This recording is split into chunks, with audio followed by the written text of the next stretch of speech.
జ్ఞానం, శక్తి, భవిష్యత్తు. ఇది ఏఎస్ డిజిటల్ బ్లాగ్స్. రోజు జస్ట్ 24 గంటలు ప్రపంచ గమనాన్ని మార్చేగలదా? ఏమో. మనం ఇప్పుడు జనవరి 18, 2026 ఈ ఒక్క రోజుని జూమ్ చేసి చూద్దాం. మన ఫ్యూచర్కి సంబంధించి ఎలాంటి క్లూస్ దొరుకుతాయో పదండి కలిసి తెలుసుకుందాం. మన ఈ ప్రయాణానికి ఒక మంచి కొటేషన్తో మొదలు పెడదాం. ఫెయిల్యూర్ అనేది దారిని మూసేదు, కాస్త స్పీడ్ పెంచాలని మాత్రమే గుర్తుచేస్తుంది. భలే ఉంది కదా? సో ఈ మాటని మనసులో పెట్టుకుని ఆ రోజున ప్రపంచం ఏ విషయాల్లో స్పీడ్ పెంచిందో చూసేద్దాం. సరే, మరి ఆ రోజు ఎవరు స్పీడ్ అందుకుంటున్నారు? వాళ్ల టార్గెట్స్ ఏంటి? ఈ ప్రశ్నలకు సమాధానాలు కావాలంటే ఆ రోజు జరిగిన కొన్ని ఇంట్రెస్టింగ్ సంఘటనల లోతుల్లోకి వెళ్లాల్సిందే. ఫస్ట్, జియోపాలిటిక్స్ అంటే మన భౌగోళిక రాజకీయాలు. మిలిటరీ పరేడ్ల దగ్గర్నుంచి స్ట్రాటజిక్ ఒప్పందాల వరకు ఆ రోజున దేశాలు తమ పవర్ని, తమ ఇన్ఫ్లుయెన్స్ని ప్రపంచానికి ఎలా చూపించాయో చూద్దాం. చూడండిక్కడ, పవర్ని చూపించడంలో రెండు డిఫరెంట్ అప్రోచెస్ కనిపిస్తున్నాయి. ఒకవైపు మన ఇండియా భైరవ్ బెటాలియన్తో తన మిలిటరీ పవర్ని చాలా గర్వంగా ప్రదర్శిస్తోంది. ఇది మన దేశీయ బలం. మరోవైపు చూస్తే అమెరికా, పాకిస్తాన్ ఇన్స్పైర్డ్ గాంబిట్ పేరుతో కలిసి విన్యాసాలు చేస్తున్నాయి. అంటే ఇంటర్నేషనల్ కోఆపరేషన్ కూడా ఒక బలమే అని వాళ్లు చూపిస్తున్నారన్నమాట. అయితే బలమంటే కేవలం సైనికులు, ట్యాంకులు మాత్రమే కాదు, టెక్నాలజీ కూడా. స్వీడన్ని చూడండి, వాళ్లు తమ ఆయుధాలను రోడ్ల మీద ప్రదర్శించకపోవచ్చు, కానీ సాబ్ లాంటి కంపెనీల ద్వారా అడ్వాన్స్డ్ మిసైల్ సిస్టమ్స్ను డెవలప్ చేస్తోంది. అంటే సైలెంట్గా తన టెక్నాలజీ పవర్ని పెంచుకుంటోందన్నమాట. సరే, ఈ మిలిటరీ పవర్ నుంచి పొలిటికల్ పవర్ వైపు వద్దాం. ఇక్కడ కూడా స్టోరీ చాలా ఇంట్రెస్టింగ్గా ఉంది. ఒకవైపు ఉగాండాలో యువేరీ ముస్సేవేని తన అధికారాన్ని మళ్లీ నిలబెట్టుకుంటున్నారు. మరోవైపు అజయ్ బంగాలాంటి వాళ్లు గ్లోబల్ స్టేజ్ మీద కొత్త లీడర్షిప్ రోల్స్లోకి వస్తున్నారు. 7 జస్ట్ ఒక నంబర్, కానీ ఈ నంబర్ వెనుక పెద్ద కథే ఉంది. ఉగాండా ప్రెసిడెంట్ యోవేరీ ముస్సేవిని వరుసగా 7వ సారి గెలిచారు. వావ్! మరిది పొలిటికల్ స్టెబిలిటీకి గుర్తంటారా, లేక పవర్ అంతా ఒకే చోట కాన్సంట్రేట్ అవుతూందనడానికి సంకేతమా? ఓకే, పాలిటిక్స్ నుంచి ఇప్పుడు మనం ప్రపంచాన్ని నిజంగా నడిపించే ఆర్థిక రంగం వైపు వెళ్దాం. అంటే కామర్స్ అండ్ ఇన్నోవేషన్. మరి ఆ రోజు ఈ ఫీల్డ్లో ఏం జరిగిందో చూసేద్దాం. 30%! ఈ ఒక్క నంబర్ రెండు పెద్ద దేశాల మధ్య ట్రేడ్ రిలేషన్స్ని మార్చేసింది. అసలు ఏంటి 30%? దీని వెనుకున్న కథేంటి? ఆ 30% కథ ఇదే. అమెరికా నుంచి వచ్చే పప్పుల మీద ఇండియా కొత్తగా ఇంపోర్ట్ డ్యూటీ వేసింది.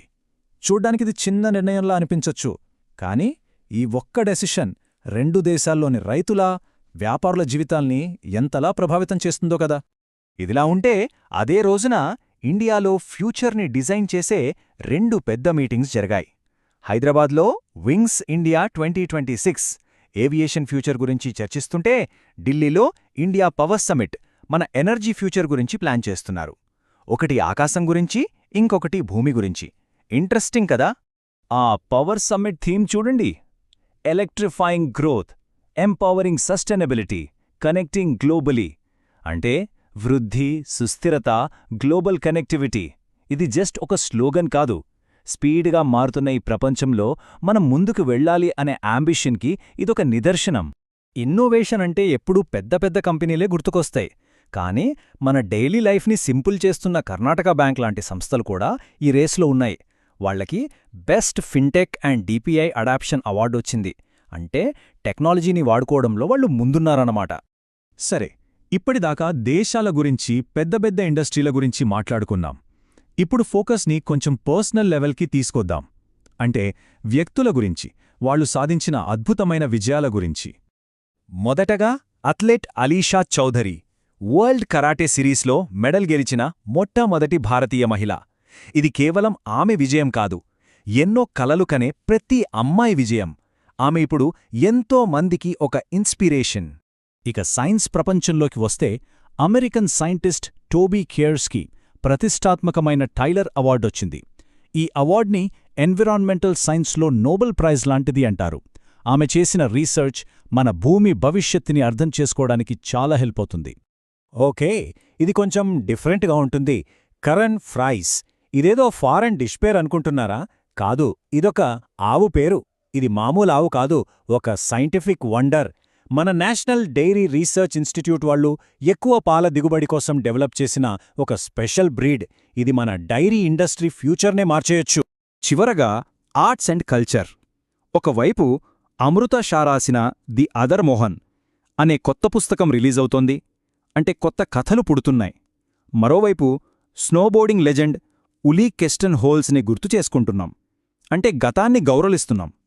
చూసారా, కల్చర్ అంటే ఇదే. గతం, వర్తమానం, భవిష్యత్తు ఈ మూడింటినీ కలిపే ఒక అందమైన దారం. సో జనవరి 18, 2026. ఒక్కరోజు, ఎన్నెన్నో కథలు. Politics, trade, technology, sports, science ప్రతి రంగంలోనూ అందరూ స్పీడ్ పెంచుతున్నారు, ముందుకు దూసుకెళ్తున్నారు. అంతా బాగానే ఉంది, కానీ అసలు ఈ పరుగెటువైపు? మన డెస్టినేషన్ ఏంటి? ఇంకా మంచి ప్రపంచం వైపా, లేక ఇంకేదైనా ఉందా? ఆలోచించాల్సిన విషయమే కదా.